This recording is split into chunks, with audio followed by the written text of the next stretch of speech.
Selamat pagi, salam sejahtera bagi saudara-saudara yang terkasih dalam Tuhan Yesus Kristus. Kita berjumpa lagi dalam persekutuan doa pagi GKI Taman Cibunut, Bandung.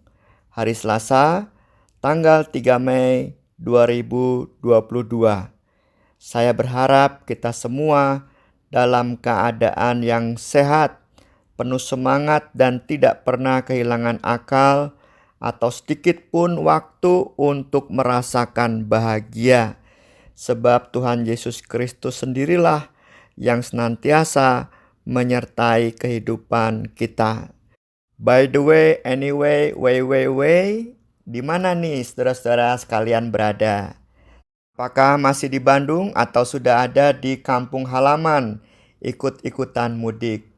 Dimanapun saudara berada, kiranya perjumpaan dengan keluarga senantiasa memberi semangat yang baru.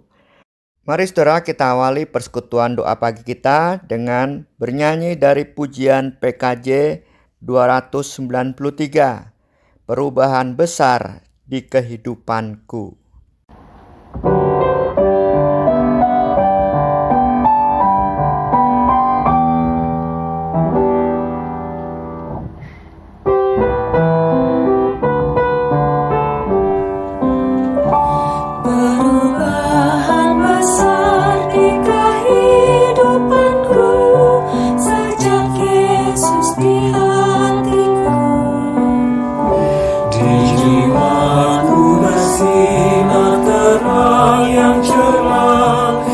Sejak Yesus di hatiku, sejak Yesus di hatiku, sejak Yesus di hatiku, jiwaku bergemar bagai ombak besar. Sejak Yesus di hatiku,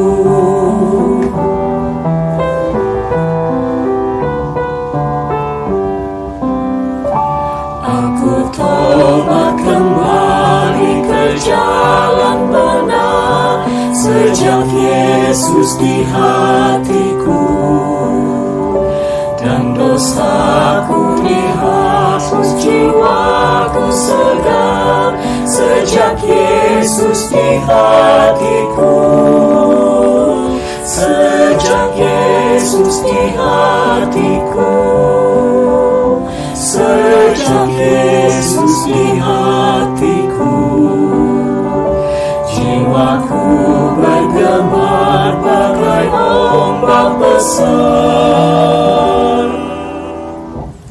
Sejak Yesus di hatiku.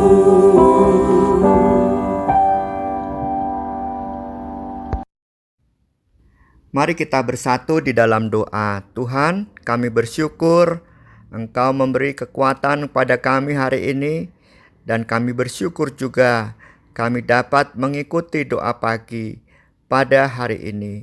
Biarlah doa pagi hari ini memberi kami kekuatan baru senantiasa.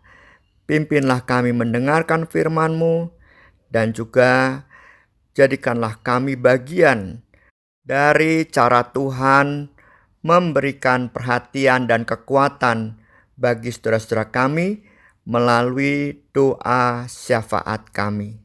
Inilah doa kami Tuhan, dalam Tuhan Yesus Kristus kami panjatkan. Amin.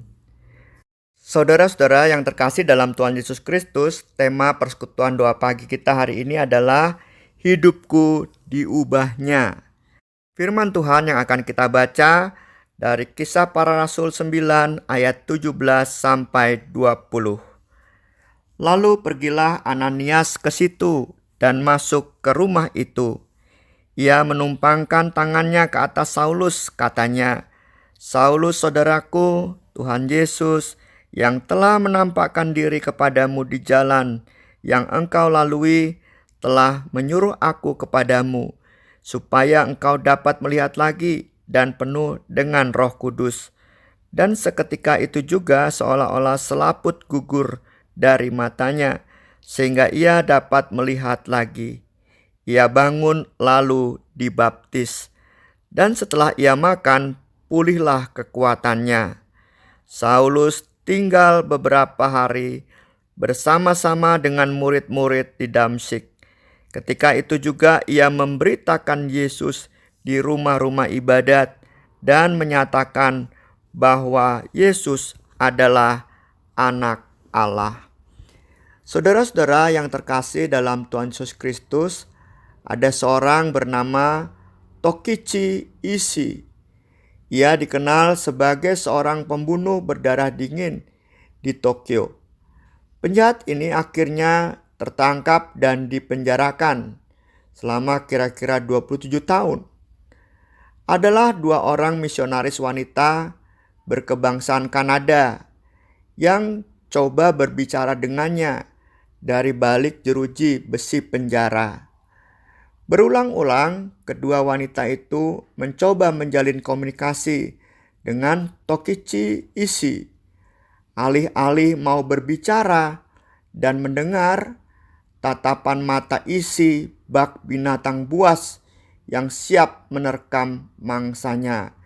Dengan kata lain, kedatangan dua wanita yang mau berbicara kepada Tokichi Ishii, yaitu dua misionaris dari Kanada, rupanya tidak menyenangkan hati Ishii. Akhirnya dua wanita itu memutuskan untuk tidak mengunjunginya lagi. Namun, kedua wanita itu meninggalkan sebuah Alkitab untuknya. Tokichi Ishii penasaran, buku apa yang ditinggalkan oleh dua wanita asing itu. Ia memungutnya kemudian mencoba membacanya. Sulit baginya untuk berhenti membaca. Ia terus membaca. Ketika Tokichi Ishii untuk pertama kalinya membaca kitab Injil, ia berkata, "Aku berhenti. Hatiku seakan-akan tertusuk tembus oleh paku 5 inci. Haruskah aku katakan itu kasih Kristus? Haruskah aku menyebutnya belas kasihan? Aku tidak tahu apa namanya itu. Yang aku tahu adalah bahwa aku percaya dan kekerasan hatiku diubah." Kata-kata Tokichi Ishii itu diambil dari buku yang ditulisnya. Melalui Injil yang dibacanya, Tokichi Ishii melihat Allah yang Maha Murah. Injil itu telah membawa Tokichi Ishii berjumpa dengan Kristus. Reaksi pertama Tokichi Ishii adalah perasaan hatinya yang tertusuk. Hasilnya adalah perasaan diri tidak layak di hadapan Kristus. Ia menyadari bahwa perbuatannya begitu jahat dan kejam selama ini. Perasaan itu mengantarnya pada penyesalan. Dari situlah hidup Tokichi Ishii berubah. Dan apa yang dialami Tokichi Ishii disebarluaskan dalam bukunya. Dan buku itu dibaca banyak orang dan menjadi berkat bagi orang-orang yang membacanya. Mengubah banyak kehidupan orang lain. Itulah juga yang dialami oleh Rasul Paulus. Ia terkenal sekali di bangsanya sendiri bahwa ia adalah penganiaya jemaat Tuhan. Tuhan menjumpai Rasul Paulus yang sebelumnya bernama Saulus. Dan perjumpaan itu mengubah hati Saulus, yang akhirnya ia menjadi Paulus yang memberitakan bahwa Yesus adalah Anak Allah. Saudara-saudara yang terkasih dalam Tuhan Yesus Kristus, yang penting dari perjumpaan dengan Yesus bukanlah sekedar tersentuh hatinya dan bertobat, melainkan bagaimana hidup sebagai orang yang diubah Allah. Hidup kita haruslah menjadi kesaksian yang memberi semangat bagi hidup orang-orang di sekitar kita. Perhatian kita dengan sikap penuh kasih di tengah keluarga, di tengah kehidupan persekutuan kita, dan di tengah-tengah masyarakat yang memberi semangat dan berkat menjadi sangat penting. Saya terharu. Bulan ini seorang yang membutuhkan biaya melahirkan sudah terpenuhi oleh seorang yang berbelas kasih. Seorang yang penuh belas kasih itu berkata, "Biar rezeki kami menjadi rezeki orang lain juga. Bukankah itu maunya Tuhan?" Sungguh kata-kata itu sangat mengharukan. Mari saudara kita bersatu dalam doa syafaat kita. Ya Tuhan yang Maha Kasih, Engkau telah mengubah kami semua. Kami merasa menjadi seorang yang baru. Biarlah di tengah-tengah segala kesadaran ini, kami meninggalkan perbuatan-perbuatan buruk kami yang lalu. Salah satunya juga perbuatan yang mementingkan diri sendiri. Dan kami sekarang masuk dalam perbuatan yang diajarkan Kristus, yaitu mewartakan kerajaan Allah, kasih Allah, dan memberi hidup bagi orang lain semampu yang kami bisa, memberi waktu, memberi pikiran kami, memberikan sebagian harta yang kami miliki, dan banyak hal lagi. Biarlah melalui perubahan hidup kami sungguh menjadi berkat di tengah kehidupan ini dan mengubah banyak orang juga. Pada kesempatan ini kami ingin berdoa juga untuk saudara-saudara kami yang dalam keadaan sakit atau pemulihan diri. Kami berdoa untuk Ibu Guat Eng, Ibu Win, Ibu Lim Aimoy, Tante Trihana, Tante Tina Permana, Bapak Hadi Pratomo, Bapak Mulyana, Bapak Budi Kiantoro, Bapak Mulia Sitohang, Bapak Budi Iskandar, Bapak Aditya. Kami berdoa juga untuk Ibu Helena Cahyanto, Ibu Maria Litbagai, Bapak Julius, Tante Yakin, dan Ibu Sugi. Dan juga saudara-saudara kami lainnya yang tidak kami sebutkan, mereka yang sedang dalam pemulihan dari sakitnya. Juga saudara-saudara kami yang ada dalam pergumulan lainnya. Kami juga berdoa untuk keluarga Ibu Adriana yang sedang dalam duka cita hari ini. Tuhan, kami juga berdoa untuk saudara-saudara kami yang berulang tahun kelahiran dan ulang tahun pernikahan. Kiranya Tuhan menyertai setiap langkah dalam kehidupan mereka yang baru, hari-hari ke depan. Kami juga berdoa untuk saudara-saudara kami yang akan melahirkan, biarlah proses kelahirannya dapat berjalan dengan lancar. Kami berdoa juga untuk pengurus komisi yang baru saja dilantik, biarlah mereka dapat mengerjakan tugas dan tanggung jawabnya dalam gereja-Mu ya Tuhan, sebaik-baiknya.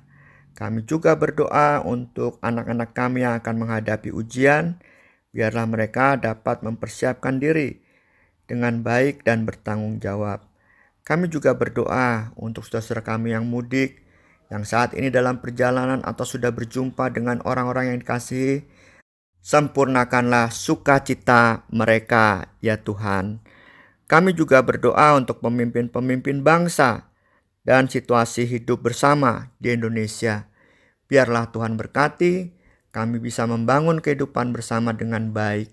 Dan kami juga berharap perdamaian dari hati kami, ke lingkungan keluarga persekutuan, dan dimanapun kami berada, bahkan perdamaian dunia semakin lama semakin terwujud, dan kami semua dapat merasakannya dalam kehidupan sehari-hari. Inilah doa kami ya Tuhan yang kami panjatkan kepadamu. Di dalam Tuhan kami, Yesus Kristus. Bapa, terima kasih. Bapa, terima kasih. Bapa di dalam sorga,